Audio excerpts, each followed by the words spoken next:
కుక్కుడధరం రక్తాంగరాగో అందరికీ శుభోదయం. తోటకూర, పాలు పోసిన వేపుడు, కాడలతో పులుసు. మామిడికాయ కొద్దిగా తీయగా ఉన్నదైతే బాగుంటుంది. మామిడికాయ ముక్కలు కోసి గుజ్జు ఉడకపెట్టి, తోటకూర కాడలు కూడా ముక్కలు కోసి ఉడకపెట్టి, మినపగుళ్ళు, మామిడికాయ గుజ్జు, తోటకూర ఉడకపెట్టిన ముక్కలతో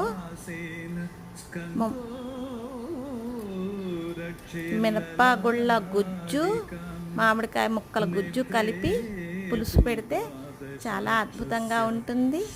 పాలు పోసిన తోటకూర వేపుడు అన్నంలోకి అక్కర్లేదు, అలాగే తినేయచ్చు, అంత బాగుంటుంది. మా చిలకమ్మ పచ్చిగా తింటున్నట్టే.